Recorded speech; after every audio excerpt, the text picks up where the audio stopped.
शिवसेना पक्ष आणि धनुष्यबाण कुणाचा यावर आजची सुनावणी टळली। पुढील सुनावणी 21 जानेवारी 2026 ला होणार आहे।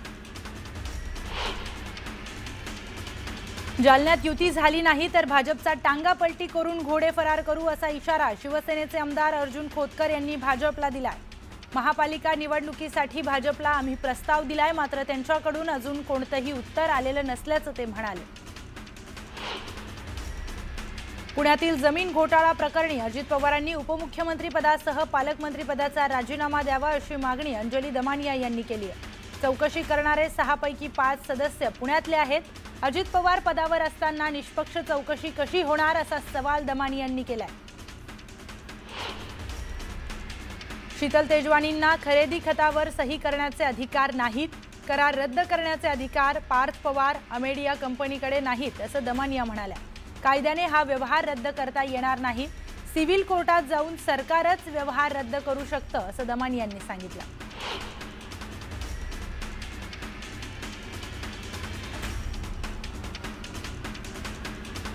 व्यवहाराची पूर्ण माहिती पार्थ पवारांना होती। एफआयआर मध्ये पार्थ पवारांचं नाव आलं पाहिजे। पार्थ पवारांवर गुन्हा दाखल करा अशी मागणी अंजली दमानिया यांनी केली आहे। जमीन व्यवहार प्रकरणात पार्थ पवारांना वाचवण्याचे प्रयत्न सुरू आहेत असा आरोप अंजली दमानिया यांनी केलाय।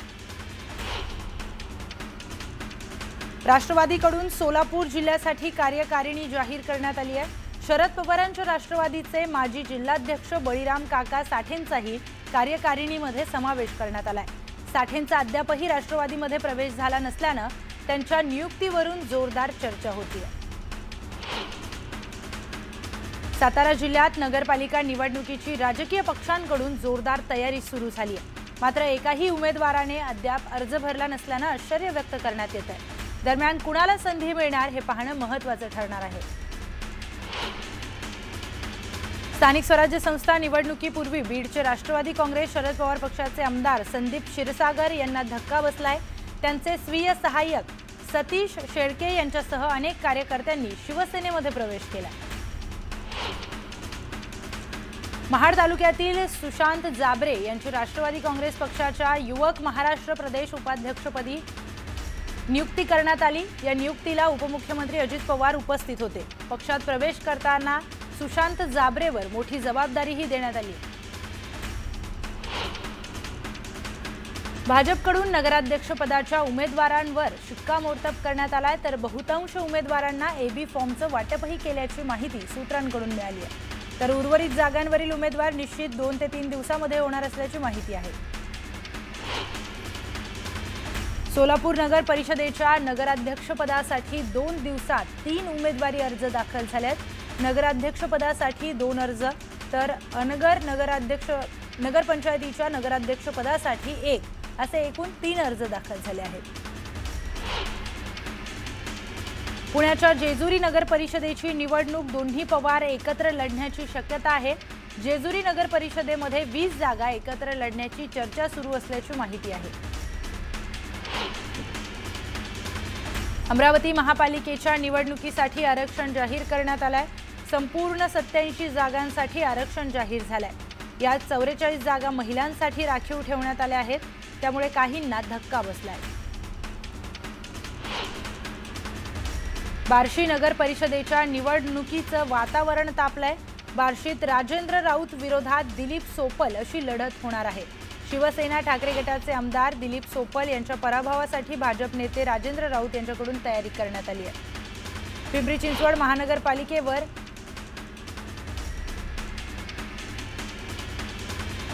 चिंचवड महानगरपालिकेवर असलेली भाजपची एकहाती सत्ता उलथवून टाकण्याच्या हेतूने दोन्ही राष्ट्रवादी गट एकत्र येणार असल्याचं जवळपास निश्चित झालंय।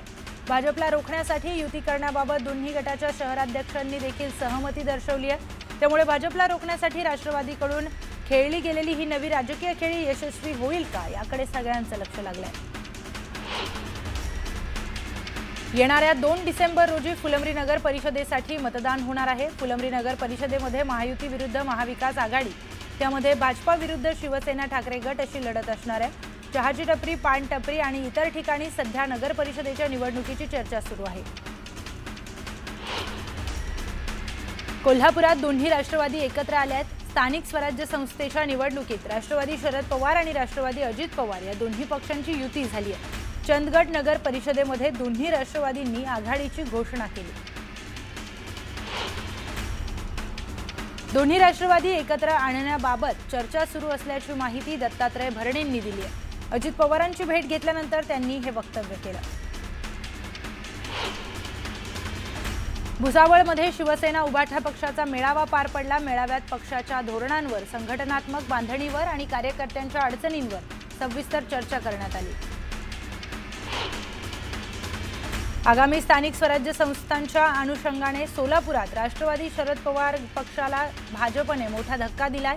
राष्ट्रवादी शरद पवार पक्षाचे माजी नगरसेवक प्रथमेश कोठे यांच्यासह स्थायी समितीचे माजी सभापती विनायक कोंड्याल, माजी नगरसेवक कुमुद अंकाराम, विठ्ठल कोटा, माजी नगरसेवक शशिकांत केंची यांनी भाजपमध्ये प्रवेश केला। मावळात पुन्हा एकदा राजकीय समीकरणांचा खेळ रंगलाय। महायुतीचा मावळ पॅटर्न कायम ठेवण्यात आलाय। लोणावळा नगर परिषद राष्ट्रवादीकडे तर तळेगाव दाभाडे भाजपकडे अशा या राजकीय समीकरणांवर शिक्कामोर्तब झालाय। एरंडोल पारोळा विधानसभा मतदारसंघात अजित पवार गटाच्या राष्ट्रवादीशी महायुतीची शक्यता आमदार अमोल पाटील यांनी फेटाळून लावली। राष्ट्रवादीकडून भाजप किंवा शिवसेनेकडे अद्याप कोणताही प्रस्ताव आलेला नाही, त्यामुळे या निवडणुकीमध्ये महायुतीचा कोणताही विचार करण्याचा प्रश्नच येत नाही, असं आमदार अमोल पाटील म्हणाले। आमदार मंगेश चव्हाण यांनी माजी मंत्री एकनाथ खडसे यांच्यावर टीका केली आहे। एकनाथ खडसे हे नेहमीच सोयीची युती करतात। लोकसभेला त्यांनी भाजपचा प्रचार केला आणि आता म्हणतात भाजप नको। त्यांच्या भूमिकेत सातत्य नाही असा घणाघात चव्हाण यांनी केला। बीडच्या हातोला गावात धनंजय मुंडेंच्या प्रतिमेला दुग्धाभिषेक करण्यात आलाय। धनंजय मुंडेंना लक्ष्य करणं थांबवण्याची मागणी मुंडेंच्या समर्थकांनी केली आहे। माझ्या घराच्या जाळपोळ प्रकरणात तक्रार दिली नसल्याचं प्रकाश सोळंकेंनी म्हटलंय। पोलिसांनीच केसेस दाखल केल्यात। मुलांच्या मुक्ततेसाठी शपथपत्रही द्यायला तयार असल्याचं सोळंके म्हणाले। मनोज जरांगेंच्या हत्येचा कट रचल्याप्रकरणी तिसऱ्या व्यक्तीला अटक करण्यात आली आहे। दादा गरुड अमोल खुणे नंतर आता कांचन साळवीला देखील ताब्यात घेण्यात आलंय। गुंड निलेश घायवळ याच्यावर कारवाई करण्यासाठी पुणे पोलिसांनी ईडीला पत्र लिहिलं आहे। निलेश घायवळ याने दहशत निर्माण करून बेकायदेशीर जमीन खरेदी विक्रीत कोट्यावधी रुपयांची अफरातफर केल्याचा पोलिसांना संशय आहे। तसंच खंडणी, आर्थिक व्यवहार केला आहे। याविषयी ईडीने चौकशी करावी यासाठी पोलिसांनी पत्र लिहिलंय। पंतप्रधान मोदींनी दिल्ली स्फोटातील जखमींची भेट घेतली आहे। पंतप्रधानांनी LNJP रुग्णालयात जाऊन जखमींच्या तब्येतीची विचारपूस केली आहे। मुंब्रा परिसरातून इब्राहिम आबादी नावाच्या व्यक्तीला पोलिसांनी ताब्यात घेतलाय। त्याच्याकडून पोलिसांनी मोबाईल फोन आणि हार्ड डिस्क जप्त केली। दिल्ली कार ब्लास्ट नंतर महाराष्ट्र ATSने ही कारवाई केली आहे। दिल्ली स्फोटाचं नवं CCTV फुटेज समोर आलंय। कारमध्ये स्फोट होतानाचा नवा CCTV हाती आलाय। फरीदाबादमध्ये शस्त्रास्त्रे बाळगल्याप्रकरणी अटक करण्यात आलेली डॉक्टर शाहीन हिच्या महाराष्ट्र कनेक्शनची माहिती समोर आली आहे। सुरक्षा एजन्सीतील सूत्रांनुसार डॉक्टर शाहीनने महाराष्ट्रात राहणाऱ्या एका व्यक्तीशी विवाह केला होता। उपलब्ध माहितीनुसार शाहीनचा निकाह जफर हयात नावाच्या तरुणासोबत झाला होता, परंतु 2015 साली त्यांचा घटस्फोट झाला। अमरावती शहरात पोलिसांकडून प्रत्येक वाहनाची कसून चौकशी करण्यात येते। दिल्ली बॉम्ब ब्लास्टच्या पार्श्वभूमीवर पोलिसांकडून खबरदारी घेण्यात येते, तर ठिकठिकाणी नाकाबंदी देखील करण्यात आली आहे। दिल्लीतील स्फोटानंतर छत्रपती संभाजीनगरमधील बीबी का मकबरा परिसरात अतिरिक्त सुरक्षा बंदोबस्त वाढवण्यात आलेला नाही। बॉम्ब शोधक पथकाने येऊन पाहणी केली, मात्र पोलीस बंदोबस्त तैनात केला गेला नाही। अहिल्यानगर जिल्ह्यात 1100 पेक्षा जास्त बिबटे असल्याची माहिती आहे। यामुळे नागरिकांमध्ये दहशतीचं वातावरण निर्माण झालंय। दरम्यान रेस्क्यू सेंटर उभारण्याची मागणी नागरिकांकडून करण्यात आली आहे। राज्याचे वनमंत्री गणेश नाईक हे पिंपरखेड गावामध्ये दाखल झाले होते। गणेश नाईकांनी बिबट्याच्या हल्ल्यामध्ये मृत्यू झालेल्या पीडित कुटुंबियांची सांत्वनपर भेट घेतली। हिंसक बिबट्या लोकांसमोर आला तर शूट करण्याचं वक्तव्य वनमंत्री गणेश नाईकांनी केलंय। पीडित कुटुंबासोबत संवाद साधत असताना त्यांनी ही आक्रमक भूमिका घेतली। निफाडमध्ये बिबट्याला ठार करण्याच्या मागणीसाठी विद्यार्थी आणि ग्रामस्थ आक्रमक झालेत। संतप्त नागरिकांनी वन अधिकाऱ्यांना घेराव घालत रास्ता रोको केला। निफाडच्या देवगाव भागामध्ये धुमाकूळ घालणाऱ्या बिबट्याला जेरबंद करण्यात यश आलंय। यामुळे नागरिकांना सुटकेचा निश्वास सोडता आला। बिबट्यामुळे नागरिकांमध्ये भीतीचं वातावरण निर्माण झालेलं आहे। पुण्याच्या आंबेगाव तालुक्यातील गावडेवाडी गावात 2 वेगवेगळ्या ठिकाणी 2 बिबटे पिंजऱ्यात जेरबंद करण्यात आले आहेत। जेरबंद झालेल्या दोन्ही बिबट्यांचं वय अंदाजे 1.5 वर्ष असल्याची माहिती मंचर वन क्षेत्र अधिकारी विकास भोसले यांनी दिली। शिरूरच्या पिंपरखेडामध्ये बिबट्याच्या दहशतीचा फटका लग्न करणाऱ्या तरुणांना बसलाय। बिबट्यामुळे लग्न जुळत नसल्याचं समोर आलंय, त्यामुळे तरुणांची लग्न रखडली आहेत।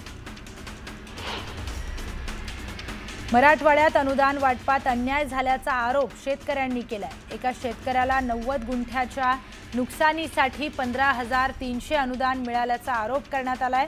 यामुळे येत्या 17 तारखेला आमरण उपोषणाचा इशारा शेतकरी संघटनांनी दिलाय।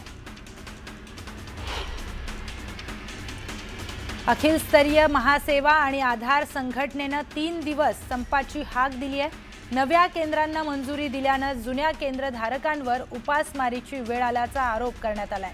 तातडीने नव्या परवानगी रद्द करण्याची मागणी करण्यात आली आहे। आरोग्यमंत्री प्रकाश आंबेडकर यांनी ठाण्यात नवीन तयार होत असलेल्या जिल्हा सामान्य रुग्णालयाची पाहणी केली। जिल्हा रुग्णालयाची इमारत सुसज्ज बनवण्यात आली असून लवकरच तिचा लोकार्पण सोहळा पार पडणार आहे। नवी मुंबई महानगरपालिकेला पहिल्या क्रमांकाचा राष्ट्रीय जल पुरस्कार जाहीर झालाय। जलसंरक्षण आणि जलव्यवस्थापन क्षेत्रातील उल्लेखनीय कामगिरी केल्यानं हा पुरस्कार जाहीर झालाय। दिल्लीत 18 नोव्हेंबरला पुरस्काराचं वितरण केलं जाणार आहे।